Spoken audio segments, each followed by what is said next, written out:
ناظرین، پیش ہے خبریں۔ ایران اور امریکہ کے درمیان جو امن معاہدہ بات چیت ہونے والی تھی اور جو معاہدے کے کچھ شرائط طے پائے تھے، اب وہ ختم ہو گئے ہیں، کیونکہ ڈونلڈ ٹرمپ نے اس بات کا اعلان کر دیا ہے کہ معاہدہ ختم ہو گیا ہے اور ایران پر امریکی حملے شروع ہو گئے ہیں۔ اس کے جواب میں تہران نے بحرین اور کویت پر جوابی کارروائی کی ہے۔ پھر سے دنیا میں کشیدگی پیدا ہو گئی ہے، جس کو لے کر تیل کی قیمتوں میں 6% کا اضافہ ہوا ہے، یعنی کہ کچے تیل کی عالمی مارکیٹ میں تیل کی قیمتوں میں اضافہ دیکھا گیا ہے۔ تو وہیں پر شیئر مارکیٹ کا سینسس بھی بری طرح سے متاثر ہوا ہے اور صارفین ہیں جو سرمایہ دار ہیں انہیں تقریباً 8.69 لاکھ کروڑ کا نقصان ہوا ہے۔ یعنی کہ جس طرح امریکہ اور ایران کے درمیان میں جیسے ہی تنازعہ شروع ہو گیا، دنیا کا معاشی نظام بھی درم برم ہو گیا ہے۔ آیت اللہ خامنئی کی نماز جنازہ ادائی کے بعد مختلف شہروں سے ان کے جنازے کو اب کربلا کے میدان میں لے گیا گیا ہے۔ امام حسین، امام حسن اور حضرت عباس رضی اللہ عنہ کے مزار شریف پر رکھنے کے بعد ان کے شہر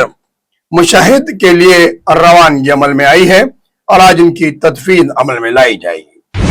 جہاں پر امریکہ کے 250 سال مکمل ہونے کا وقت ہے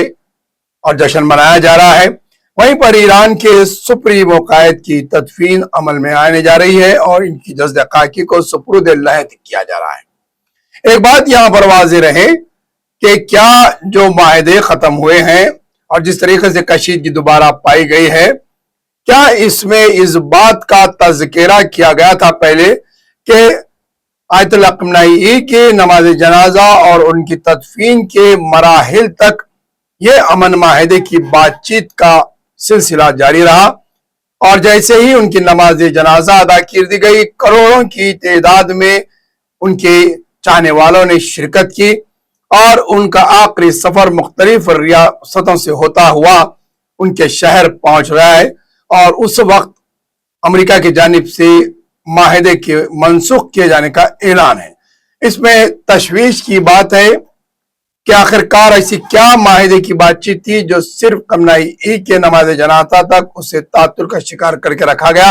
اور پھر اب بعد میں وہی پھر جنگی حالات پیدا کر دیے گئے ہیں۔ یہ اہم سوال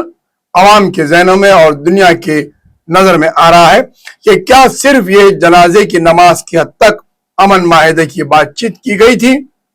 یا پھر واقع میں امن معاہدہ ختم ہوا ہے اور جنگ کے حالات برقرار ہیں۔